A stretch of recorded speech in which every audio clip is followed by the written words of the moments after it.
Hello, Dr. Liang Ward. I will be presenting my Taiwanese project to you today.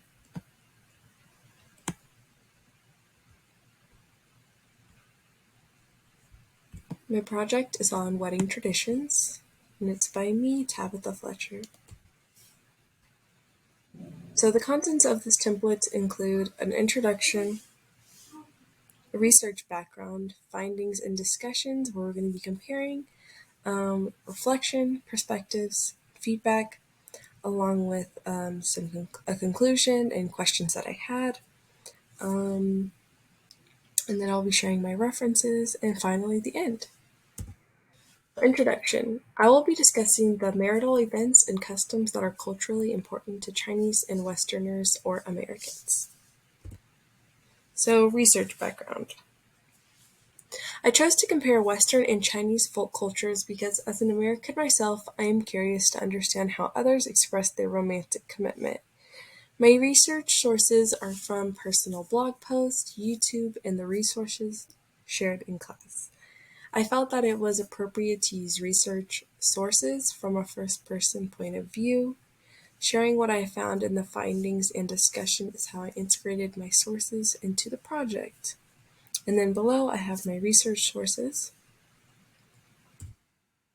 The table of contents. So first I'm going to go into dating, second engagement, third wedding, and lastly my conclusions and questions. First, like I said, dating. So Chinese dating specifically, there is a shorter courtship. The act of confession occurs if both people, or maybe one person likes the other, and then the other may feel the same way. But if you're hanging out with one person, it is considered a date. It is disrespectful for a man to hang out with other women if he is seeing someone. Little to no physical contact before confession or mutually expressing a committed relationship. The first kiss may not occur long after the first date, typically, in comparison to American dating or culture.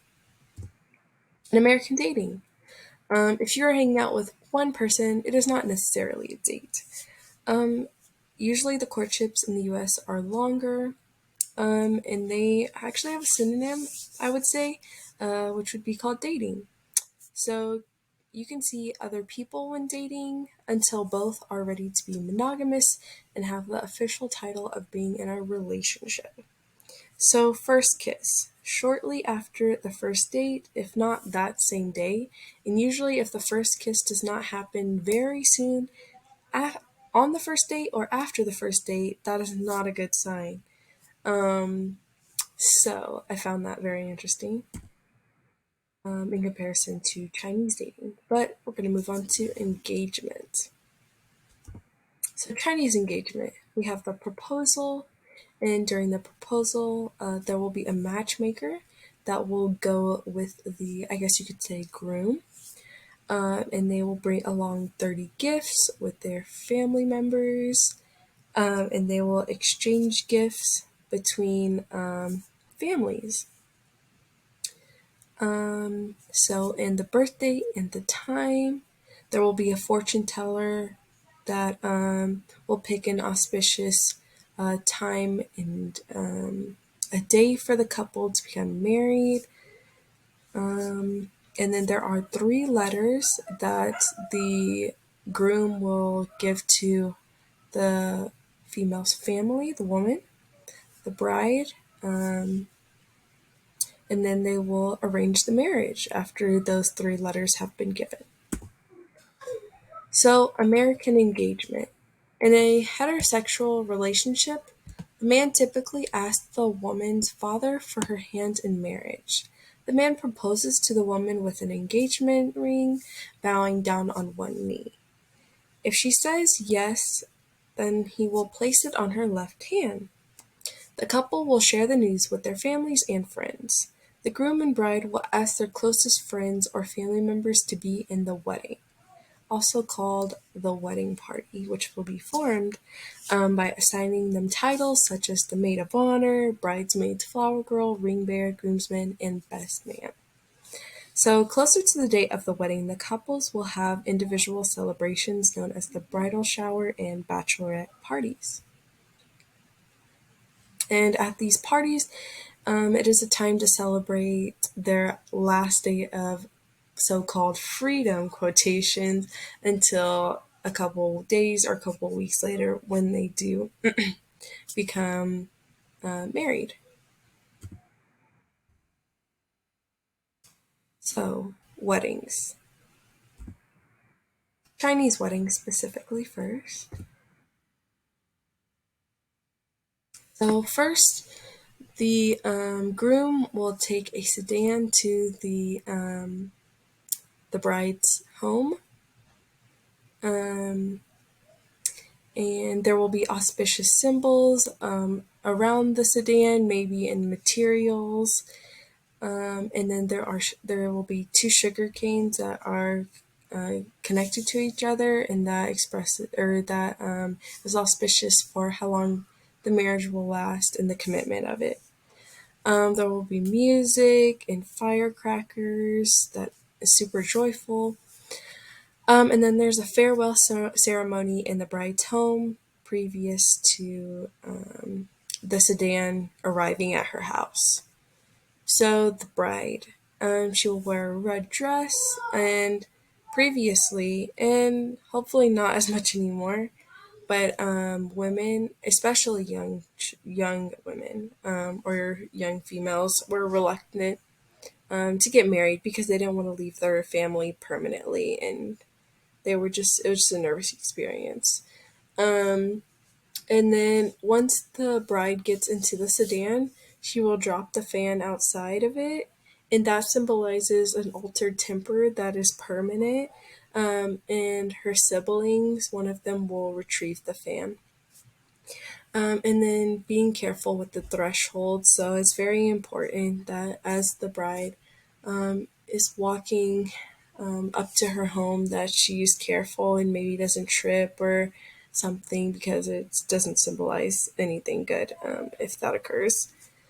And then they do the three bows once they get to the reception hall. And then they will have the bridal tea ceremony with the family, including the mother, the father, and the grandparents. And then lastly, we have the banquet with the family, and the couple will return to a chamber. And then American wedding. A wedding rehearsal may occur so that the wedding processional goes accordingly. The bride's father will pay for the wedding traditionally. The couple must not see each other the day of the wedding, starting with the evening before, and then rain on the day of a wedding is good luck. The bride will wear a white dress, the bride will receive another ring, and the groom will be given his wedding band also during the ceremony. The first dance occurs before anything else at the reception. The wedding cake is the centerpiece of the reception. The garter and bouquet toss are auspicious for whomever catches them will get married next. So the threshold is also something I found it was similar with the Chinese marriages also, or marriages in China. So threshold has the same I guess kind of auspicious meaning in that just like be careful, and this is a moment where the bride doesn't want to leave her family but is going to live with his family. So I thought that was interesting how it's the same feelings that the bride is usually feeling towards leaving their household where they grew up, and then moving on with the groom's family. So for instance, with Americans, the threshold carry is where the groom will carry the bride um, out of the wedding area, whether that be the rehearsal. I mean, not the rehearsal. Excuse me. It'll be the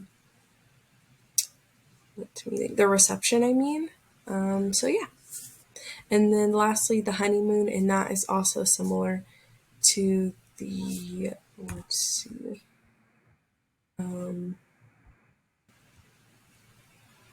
how they also go into the room, which I had seen here.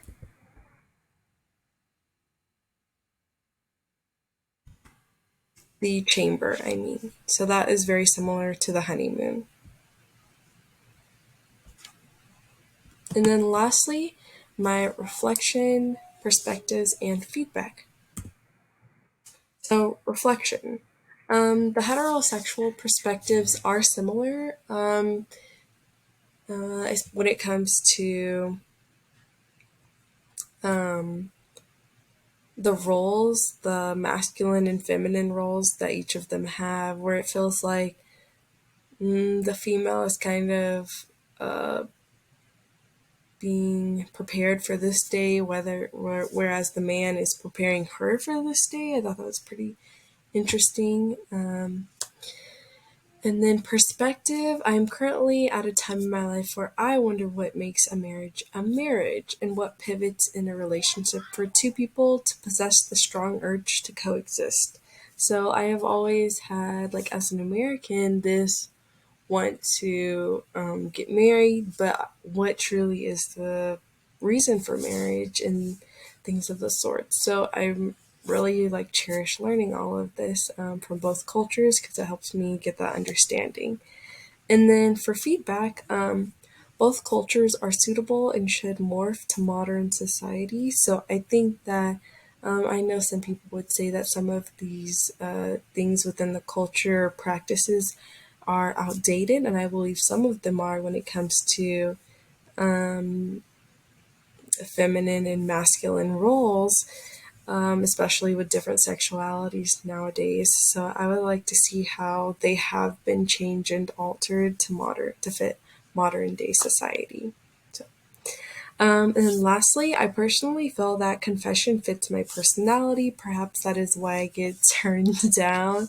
That's a little personal, right? But honesty, honestly, I feel that I am blunt, and I'm very honest with my feelings, and relationship endeavors may come across as too direct, which is less acceptable in my culture as a Western person or an American. So I feel definitely right off the bat when I like someone, I really respect like telling them and it's the right thing to do, but it's not always received in the correct way. So I thought that was interesting that I aligned with that part with the Chinese dating. And then the fourth, the conclusion and questions, the last part. So I would like a more in-depth explanation in comparison of dating in Western culture in comparison to confession in China. So I would, like I said, I'm very interested in it. I feel like it fits my personality really well, and so that's why I would like to learn more about confession and how it compares to dating.